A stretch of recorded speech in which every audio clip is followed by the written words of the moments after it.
Hi friends, ಎಲ್ಲರಿಗೂ ನಮಸ್ಕಾರ. ಬನ್ನಿ ಫ್ರೆಂಡ್ಸ್, ಶಾರದೆ ಸೀರಿಯಲ್ನ ಇವತ್ತಿನ ಸಂಚಿಕೆಯಲ್ಲಿ ಏನಾಗ್ತಿದೆ ಅಂತ ನೋಡ್ಕೊಬರೋಣ. ಅದಕ್ಕೂ ಮುಂಚೆ ಯಾರೆಲ್ಲ ನನ್ನ ವಿಡಿಯೋ ನೋಡ್ತಾ ಇದ್ದೀರಾ ಅವರೆಲ್ಲ ಪುಟ್ಟದೊಂದು ಲೈಕ್ ಮಾಡಿ, ಹಾಗೆ ಫಾಲೋ ಮಾಡೋದನ್ನ ಮರಿಬೇಡಿ. ಬನ್ನಿ ಸ್ಟಾರ್ಟ್ ಮಾಡೋಣ. ಮೊದಲಿಗೆ ಫ್ರೆಂಡ್ಸ್, ಇಲ್ಲಿ ಮುರಳಿ ಹೇಳ್ತಾ ಇರ್ತಾನೆ, ನಮ್ಮ ಸಿದ್ದುಗೆ ಮನೇಲಾಗಲಿ ಅಥವಾ ಹೊರಗಡೆ ಆಗಲಿ ಯಾರು ಸಹ ದ್ವೇಷ ಮಾಡೋ ಫ್ರೆಂಡ್ಸು ಯಾರು ಇಲ್ಲ ಬಾವ. ನಿಮಗೆ ಯಾರ ಮೇಲಾದರೂ ಅನುಮಾನ ಇದೆಯಾ ಅಂತ ಅನ್ಬೇಕಾದ್ರೆ ಜ್ಯೋತಿಕನಿಗೆ ಸಿಕ್ಕಾಬಟ್ಟೆ ಟೆನ್ಷನ್ ಆಗ್ತಾ ಇರುತ್ತೆ.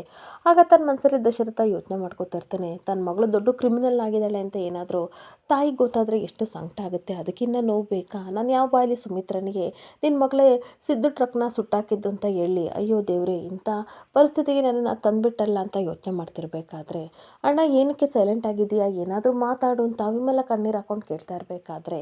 ತಾತನೂ ಸಹ ಯಾರ ಮೇಲಾದರೂ ಅನುಮಾನ ಇದ್ದರೆ ಹೇಳು ಸಿದ್ದು ಅಂತ ಕೇಳ್ತಾ ಇರ್ತಾರೆ. ನಾನು ಮನೆಯವರು ಸುಟ್ಟಾಕಿದ್ದಾರೆ ಅಂತ ನಾನು ಹೇಳ್ತಾ ಇಲ್ಲ, ಮನೆಯವ್ರ ಮೇಲೆ ಅನುಮಾನ ಇಲ್ಲ, ಬೇರೆ ಯಾರು ಈ ಕೆಲಸನ ಮಾಡಿರ್ಬೋದು ಅಂತ ಹೇಳ್ತಾ ಇದ್ದೆ ಅಪ್ಪ ಅಂತ ಅಂದಾಗ, ಈ ಕಡೆ ಪಾರಿಜಾತನಿಗೂ ಜ್ಯೋತಿಕನಿಗೂ ಸ್ವಲ್ಪ ಟೆನ್ಷನ್ ಕಡಿಮೆ ಆಗಿ ಉಸಿರನ್ನ ಬಿಡ್ತಾ ಇರ್ತಾರೆ. ಹಾಗೆ ಕೋಪದಿಂದ ದಶರಥ ಮತ್ತೆ ಹೇಳ್ತಾ ಇರ್ತಾನೆ, ನಮ್ಮ ವಂಶದವ್ರಿಗೆ ಯಾರಿಗೂ ಇಂಥ ಬುದ್ಧಿ ಇಲ್ಲ, ನಮ್ಮ ರಕ್ತ ಹಂಚ್ಕೊಂಡು ಹುಟ್ಟಿದವರು ಯಾರು ಇಂಥ ಕೆಲಸ ಮಾಡಲ್ಲ ಅಂತ ಮುಖ ಕಡ್ದಂಗೆ ಜ್ಯೋತಿಕನ್ಗೆ ಹೇಳಿ ಹೊರಟೋಗ್ತಿರ್ಬೇಕಾದ್ರೆ, ಐ ಡೋಂಟ್ ಕೇರ್ ಅಂತ ಜ್ಯೋತಿಕ ತನ್ನ ಪಡಿಗೆ ತಾನು ಸುಮ್ಮನಾಗ್ಬಿಡ್ತಾಳೆ. ಹಾಗೆ ಮತ್ತೆ ತಾತನ ಹತ್ರ ಡ್ರಾಮಾನ ಮಾಡ್ತಾ ಇರ್ತಾಳೆ. ತಾತ, ನಮಗಂತೂ ಸಿಕ್ಕಾಬಟ್ಟೆ ಬೇಜಾರಾಗ್ತಿದೆ. ಸಿದ್ದು ನನಗೆ ಎಷ್ಟೇ ಮೋಸ ಮಾಡಿದ್ರು ಪರವಾಗಿಲ್ಲ, ಆದರೆ ಅವ್ನ ಟ್ರಕ್ ಸುಟ್ಟೋಗಿದ್ದನ್ನ ಕೇಳಿ ನನಗೆ ಸಿಕ್ಕಾಬಟ್ಟೆ ಅಂದರೆ ಸಿಕ್ಕಾಬಟ್ಟೆ ಬೇಜಾರಾಗ್ತಿದೆ. ಎನಿವೆ ನನ್ನ ಫ್ರೆಂಡ್ ಕಾಯ್ತಾ ಇದ್ದಾಳೆ ತಾತ, ಸ್ವಲ್ಪ ಹೊತ್ತು ನಾನು ಹೋಗ್ಬಿಟ್ಟು ಬರ್ತೀನಿ, ಹಾಗೆ ಹ್ಯಾಂಡ್ ಬ್ಯಾಗ್ ಬಿಟ್ಟಿದ್ದೀನಿ ತೊಗೊಂಡು ಹೋಗ್ತೀನಿ ಅಂತ ಹೋಗ್ತಾ ಇರಬೇಕಾದ್ರೆ, ತಾತನಿಗೆ ಮಾತ್ರ ಖುಷಿ ಆಗ್ತಿರುತ್ತೆ. ನೋಡಿದ್ರ ನನ್ನ ಮೊಮ್ಮಗಳಿಗೆ ಇಂಥ ಒಳ್ಳೆ ಗುಣ ಇದೆ, ಇಂಥ ಮೊಮ್ಮಗಳು ಪಡೆಯೋಕ್ಕೆ ನಾನು ತುಂಬ ಪುಣ್ಯ ಮಾಡಿದ್ದೀನಿ. ತನ್ನ ಶತ್ರುಗಳನ್ನು ಸಹ ಯಾವ ರೀತಿ ಅವಳು ಮಾತಾಡಿಸ್ತಾಳೆ, ಟ್ರೀಟ್ ಮಾಡ್ತಾಳೆ, ನನಗಂತೂ ಸಿಕ್ಕಾಪಟ್ಟೆ ಖುಷಿ ಆಗ್ತಿದೆ ಅಂತ ತಾತ ಹೇಳ್ತಾ ಇರ್ತಾರೆ. ಹಾಗೆ ಒಂದು ಕಡೆ ಶಾರದಾ ಮನೇಲಿ ಕೂತ್ಕೊಂಡು ಟ್ರಕ್ ಸುಟ್ಟೋಗಿರೋದನ್ನ ನೆನ್ಪು ಮಾಡಿಕೊಂಡು ಕಣ್ಣೀರಾಗ್ತಿರ್ಬೇಕಾದ್ರೆ ಆಚೆಯಿಂದ ಅನುಸೂಯ ಬರ್ತಾಳೆ. ಶಾರದಾ, ಈ ರೀತಿ ಕೂತ್ಕೋಬೇಡ ಕಣೆ, ಏನಾದರೂ ಕೆಲಸ ಮಾಡಿ ಮನಸ್ಸಿಗೆ ಸ್ವಲ್ಪ ಸಮಾಧಾನ ಸಿಗುತ್ತೆ, ಎದ್ದಾಳೆ ಅಂತ ಅನ್ಬೇಕಾದ್ರೆ, ಏನು ಕೆಲಸ ಮಾಡಲಿ ಅಮ್ಮ, ಟ್ರಕ್ ಎದ್ದಿದ್ರೆ ಜನಗಳು ಬರ್ತಾರೆ ಅಂತ ಇಡ್ಲಿ ಬೇಗ ಬೇಗ ಮಾಡ್ತಿದ್ದೆ, ತರಕಾರಿ ಎಲ್ಲ ಕಟ್ ಮಾಡ್ತಿದ್ದೆ, ಹಾಗೆ ದೀಪನ ಸ್ಕೂಲಿಗೆ ಬಿಡಬೇಕು ಅಂತ ಬೇಗ ಬೇಗ ಎಲ್ಲನೂ ಕೆಲಸ ಮಾಡ್ತಿದ್ದಾರೆ. ಆದರೆ ಇವತ್ತು ನಾನು ಏನು ಮಾಡಲಿ, ನನ್ನ ಟ್ರಕ್ಕೇ ಇಲ್ವಲ್ಲ, ನಾನು ಯಾವ ರೀತಿ ಕೆಲಸ ಮಾಡಲಿ ಅಂತ ಕಣ್ಣೀರಾಗ್ತಿರ್ಬೇಕಾದ್ರೆ, ಆ ಕಡೆಯಿಂದ ತುಂಬ ಬೇಜಾರಿಂದ ಹಾಗೆ ಕಣ್ಣೀರು ಹಾಕ್ಕೊಂಡು ಸುಮಿತ್ರಮ್ಮ ಕಾಲ್ ಮಾಡ್ತಾ ಇರ್ತಾಳೆ. ಫೋನ್ ರಿಂಗ್ ಆಗ್ತಿರೋದನ್ನ ನೋಡಿ ಶಾರದಾ ತಗೊಂಡು ಸುಮಿತ್ರಮ್ಮ ಕಾಲ್ ಮಾಡ್ತಿರೋದನ್ನ ನೋಡಿ ಅವಳಿಗೂ ಸಹ ಸಿಕ್ಕಾಬಟ್ಟೆ ಕಣ್ಣೀರು ಬರ್ತಾ ಇರುತ್ತೆ. ಹಾಗೆ ಪುಟ್ಟ ಅಂತ ಸುಮಿತ್ರ ಹೇಳ್ತಾ ಇರಬೇಕಾದ್ರೆ, ಅಮ್ಮ ನಮ್ಮ ಟ್ರಕ್ಕು ಸುಟ್ಟೋಯ್ತು, ನೀವು ಪ್ರೀತಿಯಿಂದ ಗಣೇಶನ ಕೊಟ್ಟಿದ್ರಿ, ಅದ್ರ ಸಮೇತ ಅದು ಸುಟ್ಟೋಯ್ತಮ್ಮ ಅಂತ ಅನ್ಬೇಕಾದ್ರೆ, ಅಳ್ಬೇಡ ಪುಟ್ಟ, ಏನು ಮಾಡೋಕ್ಕಾಗಲ್ಲ, ಕೆಲವೊಂದು ವಸ್ತುಗಳು ನಮ್ಮ ಕಣ್ಮುಂದೆ ಅರ್ಧಕ್ಕೆ ಬಿಟ್ಟೋಗ್ಬಿಡ್ತವೆ ಅಂತ ಕಣ್ಣೀರು ಹಾಕೊಂಡು ಹೇಳ್ತಾ ಇದ್ರೆ, ಏನು ಮಾತಾಡ್ತಿರ್ಬೋದು ಅಂತ ಕದ್ದು ಮುಚ್ಚಿ ಪಾರಿಜಾತ ಸುಮಿತ್ರನಿಂದ ಹೊತ್ಕೊಂಡು ಕೇಳ್ಕೊತಾ ಇರ್ತಾಳೆ. ಹಾಗೆ ನಮ್ಮ ಜೀವನದಲ್ಲಿ ಏನು ಅನ್ಕೋತೀವೋ ಅದೆಲ್ಲ ಆಗಲ್ಲ ಪುಟ್ಟ, ಎಲ್ಲನೂ ಎದುರಿಸ್ಬೇಕು ಅಂತ ಸುಮಿತ್ರ ಹೇಳ್ತಿರ್ಬೇಕಾದ್ರೆ, ಹೌದಮ್ಮ ನಾನು ಹಂಗೆ ಅಂದ್ಕೊಂಡಿದ್ದೆ, ಏನು ಬರುತ್ತೋ ಅದನ್ನೆಲ್ಲ ಎದುರಿಸ್ಬೇಕು ಅಂತ ನಾನು ಅಂದ್ಕೊಂಡಿದ್ದೆ, ಆದರೆ ಏನು ಮಾಡಲಿ, ನಮ್ಮ ಫುಡ್ ಟ್ರ್ಯಾಕ್ ಜೊತೆ ನೂರಾರು ಕನಸನ್ನ ಕಟ್ಕೊಂಡಿದ್ವಿ, ಆ ಬೆಂಕಿ ಜೊತೆ ಎಲ್ಲ ಸರ್ವನಾಶ ಆಗೋಯ್ತು ಅಂತ ಕಣ್ಣೀರಾಗ್ತಾ ಇರ್ತಾಳೆ. ಹಾಗೆ ಮತ್ತು ಸುಮಿತ್ರ ಹೇಳ್ತಾರೆ, ಯಾರೋ ಫುಡ್ ಟ್ರಕ್ ಮೇಲೆ ಕಣ್ಣಾಕಿದ್ದಾರೆ, ಅದಕ್ಕೆ ಈ ರೀತಿ ಆಗಿದೆ, ಹೆದರ್ಕೋಬೇಡ, ಯಾರು ಆ ಫುಡ್ ಟ್ರಕ್ ಮೇಲೆ ಕಣ್ಣಾಕಿ ಹೋಗಿದ್ರು ಅವ್ರ ಬದುಕೆಲ್ಲ ಸರ್ವನಾಶ ಆಗಲಿ, ಹಾಗೆ ಯಾರು ಬೆಂಕಿ ಹಚ್ಚಿದ್ರು ಅವ್ರ ಜೀವನೆಲ್ಲ ಇಡೀ ಪೂರ್ತಿ ಗೊರಗೋಂಗಾಗಲಿ, ಅವ್ರ ಜೀವನನೇ ಹಾಳಾಗೋಗ್ಲಿ ಅಂತ ಶಾಪ ಆಗ್ತಾ ಇರಬೇಕಾದ್ರೆ, ಅವಳು ಶಾಪ ಹಾಕೋದನ್ನ ನೋಡಿ ಈ ಕಡೆ ಪಾರಿಜಾತನಿಗೆ ಶಾಕ್ ಆಗ್ತಾ. ಹಾಗೆ ಮತ್ತೆ ಈ ಕಡೆ ಶಾರದೆ ಹೇಳ್ತಿರ್ತಾಳೆ, ನಮಗೆ ಯಾರ ಮೇಲೆ ದ್ವೇಷ ಇದೆ ಅಮ್ಮ, ಅಂಥ ದ್ವೇಷ ಮಾಡೋರು ಯಾರು ನಮ್ಮಲ್ಲಿ ಇಲ್ಲೋ ಅಲ್ಲ ಅಂತ ಅಂದಾಗ, ಇಲ್ಲಮ್ಮ, ಅಂತ ಹೊಟ್ಟೆ ಉರ್ಕೊಳ್ಳೋರು ಜನಗಳು ಇದ್ದೇ ಇರ್ತಾರೆ, ಖಂಡಿತ ಅವರು ಸರ್ವನಾಶ ಆಗೇ ಆಗ್ತಾರೆ, ಈ ಹೆಣ್ಮಕ್ಳ ಶಾಪ ಅವರಿಗೆ ತಟ್ಟುತ್ತೆ, ಜೀವನ ಪೂರ್ತಿ ಸಹ ಕಣ್ಣೀರು ಹಾಕಬೇಕು, ಆ ರೀತಿಯ ಭಗವಂತ ಮಾಡೇ ಮಾಡ್ತಾನೆ ಅಂತ ಶಾಪ ಆಗ್ತಾ ಇದ್ರೆ, ಈ ಕಡೆಗೆ ಜೋಗೆ ಶಾಪ ಆಗ್ತಿದ್ರಲ್ಲ ಇವಳು ಅಂತ ಪಾರಿಜಾತ ಸಿಕ್ಕಾಪಟ್ಟೆ ಟೆನ್ಷನ್ ಮಾಡ್ಕೋತಾ ಇರ್ತಾಳೆ. ಹಾಗೆ ಸುಮಿತ್ರ ಹೇಳ್ತಾ ಇರ್ತಾಳೆ, ನನ್ನ ಮಗಳು ತುಂಬ ಜಾಣೆ,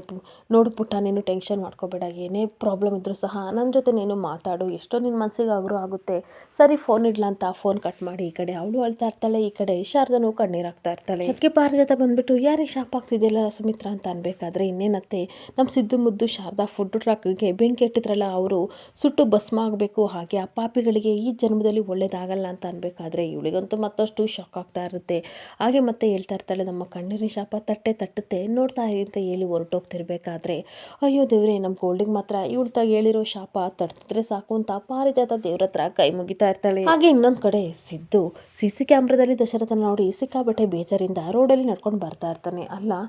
ನಮ್ಮ ಮಾವ ನಿಜವಾಗ್ಲೂ ನನಗೆ ಅನ್ಯಾಯ ಮಾಡಿದಾರ, ಇಲ್ಲ ಇಲ್ಲ ಅವ್ರ ಮೇಲೆ ಅನುಮಾನ ಪಡಬಾರ್ದು. ಜ್ಯೋತಿಕಾ ಹೇಗೋ ಅವರಿಗೆ ನಾನು ಹಾಗೆ, ನಾನಂದರೆ ಪ್ರಾಣ ಅಂಥವ್ರು ನನಗ್ಯಾಕೆ ಅವರು ಕೆಟ್ಟದ್ದನ್ನು ಬಯಸ್ತಾರೆ. ಅಷ್ಟಕ್ಕೂ ಫುಡ್ಡು ಟ್ರಕ್ಕಿಗೆ ಬೆಂಕಿ ಹತ್ಕೊಂಡಾಗ ಅವರು ನನ್ನನ್ನು ಸಮಾಧಾನ ಮಾಡೋಕ್ಕಾದ್ರೂ ಬರಬೇಕಿತ್ತು. ಆದರೆ ಅಲ್ಲಿಂದ ಏನಕ್ಕೆ ಓಡೋದ್ರು ನನಗೊಂದು ಗೊತ್ತಾಗ್ತಿಲ್ವಲ್ಲ ಅಂತ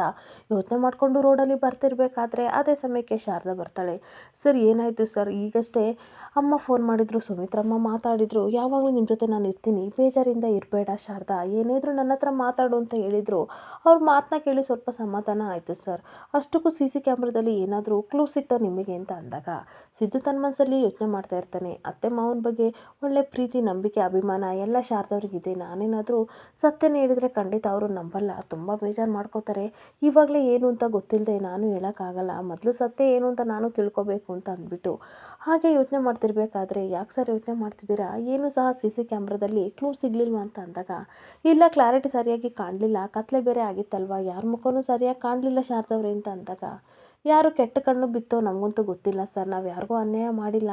ಆದರೂ ನಮ್ಮ ಫುಡ್ಡು ಟ್ರಕ್ನ ಯಾಕೆ ಸರ್ ಸುಟ್ಟಿದ್ದು ಅಂತ ಕಣ್ಣೀರು ಹಾಕೊಂಡು ಕೇಳ್ತಿರ್ಬೇಕಾದ್ರೆ ಅಷ್ಟೊತ್ತಿಗೆ ದೀಪು ಅಮ್ಮ ಬನ್ನಿ ಬನ್ನಿ ಅಂತ ಕರಿತಾ ಇರ್ತಾಳೆ. ಸರಿ ದೀಪು ಬರ್ತೀನಿ ಅಂತ ಅಂದ್ಬಿಟ್ಟು ಬನ್ನಿ ಸರ್ ಹೋಗೋಣ ಅಂತ ಕರ್ಕೊಂಡು ಹೋಗ್ತಾ ಇರ್ತಾಳೆ. ಹಾಗೆ ನನ್ನ ಕಡೆ ದಶರಥ ಫುಡ್ ಟ್ರಕ್ ಸುಟ್ಟಿರೋ ಬಗ್ಗೆ ಯೋಚನೆ ಮಾಡ್ತಾ ಇರಬೇಕಾದ್ರೆ ಆಫೀಸಿಗೆ ಹೋಗಲ್ವರಿ ತಗೊಳ್ಳಿ ಅಂತ ಬ್ಯಾಗ್ ಎಲ್ಲ ಕೊಟ್ಟು ಕಳಿಸ್ತಾ ಇರ್ತಾಳೆ. ಹಾಗೆ ಮತ್ತೆ ಹೇಳ್ತಾ ಇರ್ತಾಳೆ, ನನಗಂತೂ ಸಿಕ್ಕಾಬಟ್ಟೆ ಬೇಜಾರಾಗ್ತಿದೆ, ಯಾರೋ ಬೇಕಂತಲ್ಲಿ ನಮ್ಮ ಸಿದ್ದು ಮುದ್ದು ಟ್ರಕ್ನ ಸುಟ್ಟಿದ್ದಾರೆ, ಸಂಜೆ ಬೇಗ ಬನ್ನಿರಿ ಆಫೀಸಿಂದ, ಅವರಿಬ್ರು ಹೋಗಿ ಮಾತಾಡ್ಸ್ಕೊಬರೋಣ ಅಂತ ಅಂದಾಗ ಸರಿ ಅಂತ ಅಂದ್ಬಿಟ್ಟು ದಶರಥ ಹೋಗ್ತಿರ್ಬೇಕಾದ್ರೆ ಹಾಂಕಿನ ಇಲ್ಲೇ ಬಿಟ್ಟು ಹೋಗಿದ್ದಾರೆ ರೀ, ತಗೊಳ್ಳಿ ಅಂತ ಕೂಕೊಂಡು ರೂಮಿಂದ ಹೊರಗಡೆ ಬರ್ತಾ ಇದ್ರೆ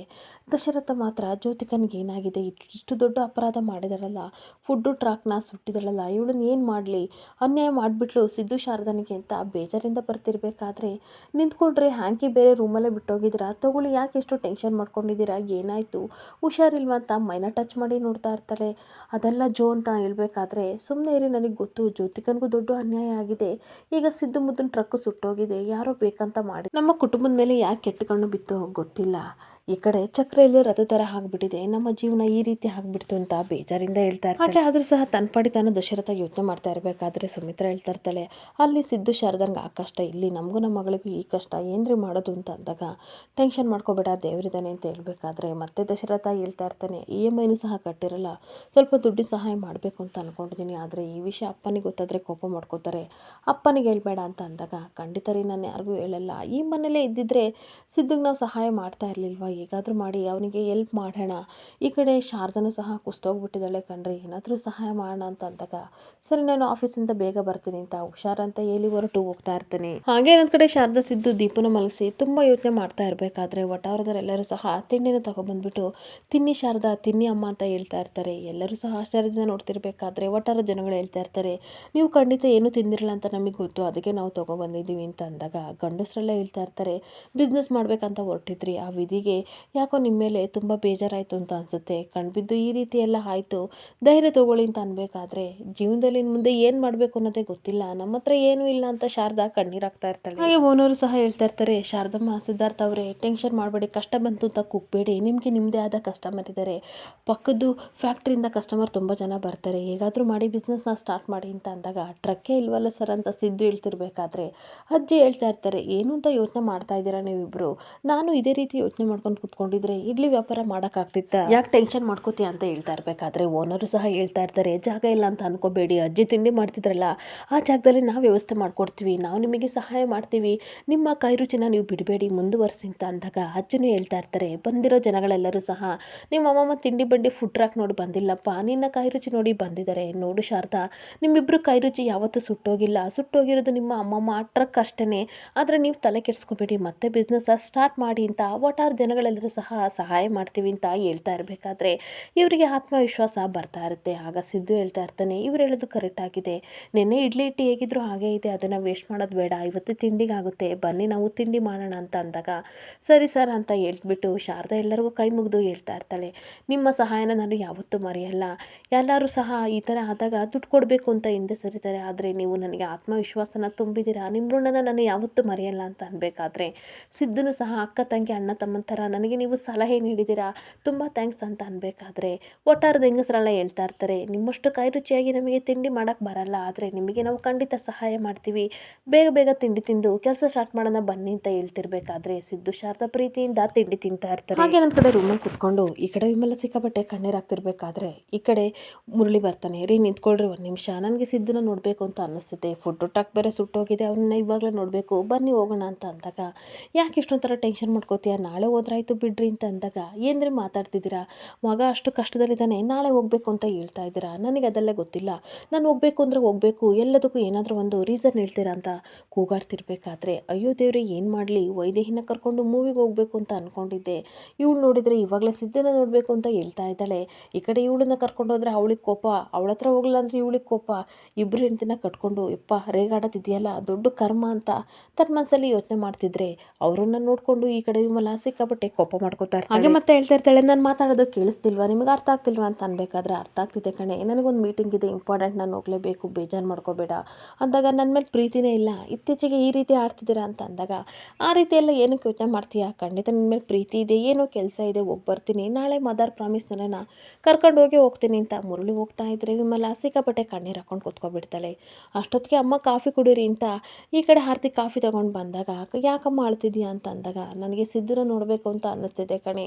ನೀವೇನು ಅವನನ್ನು ನೋಡಬೇಕು ಅಂತ ಅಂದರೆ ಯಾರಾದರೂ ಕಣ್ಣು ತಪ್ಪಿಸಿ ಹೋಗ್ಬಿಡ್ತೀರಾ, ಆದರೆ ನನಗೆ ಕಾಲೇ ಇಲ್ವಲ್ಲೇ, ನಾನು ಯಾವ ರೀತಿ ನನ್ನ ಮಗನ ನೋಡೋಕೆ ಹೋಗ್ಲಿ ಅಂತ ಗೋಳು ಅಂತ ಹತ್ತಿಬಿಟ್ಟು ಇಂಥ ಕರ್ಮ ಯಾರಿಗೂ ಬರಬಾರ್ದು, ಇದಕ್ಕಿಂತ ಸತ್ತೋಗೋದಿಷ್ಟೇ ಬೆಟರ್ ಅಂತ ಅನ್ಬೇಕಾದ್ರೆ ಯಾಕಮ್ಮ ಈ ರೀತಿ ಮಾತಾಡ್ತಿದ್ಯಾ, ನೀಗಿನೇ ಅಣ್ಣನ ನೋಡ್ಬೇಕು ಅಷ್ಟೇ ತಾನೇ, ಅಣ್ಣ ನೋಡೋಕೆ ವ್ಯವಸ್ಥೆ ನಾನು ಮಾಡ್ತೀನಿ, ಇವಾಗ ಕಾಫಿ ಕುಡಿ ಅಂತ ಅಂದಾಗ ಯಾವ ರೀತಿ ಮಾಡ್ತೀಯ ಅಂತ ಅಂದಾಗ ನಾಳೆ ಅಪಾಯಿಂಟ್ಮೆಂಟ್ ಇದೆ ಅಂತ ಸುಳ್ಳು ಹೇಳ್ಕೊಂಡು ಹೋಗೋಣಮ್ಮ, ಯಾರು ಏನೂ ಅನ್ನಲ್ಲ ಅಂತ ಅಂದಾಗ ಖಂಡಿತ ಕರ್ಕೊಂಡು ಹೋಗ್ತೀಯ ಅಂತ ಖುಷಿಯಿಂದ ಕಾಫಿ ಕುಡಿತಾ ಇರ್ತಾಳೆ. ಹಾಗೆ ಇನ್ನೊಂದು ಕಡೆ ಶಾರದಾ ಸಿದ್ಧಿಗೆ ವಠಾರದವರೆಲ್ಲರೂ ಸಹ ಸಹಾಯ ಮಾಡಿ ತಿಂಡಿ ಎಲ್ಲ ರೆಡಿ ಮಾಡ್ತಿರ್ಬೇಕಾದ್ರೆ ಅಜ್ಜಿ ಹೇಳ್ತಾ ಇರ್ತಾರೆ, ಎಲ್ಲ ನೀಟಾಗಿ ಜೋಡಿಸಿದ್ದೀವಿ ಶಾರದಾ, ಸರಿಯಾಗಿ ನೋಡ್ಕೊ ಅಂತ ಅಂದಾಗ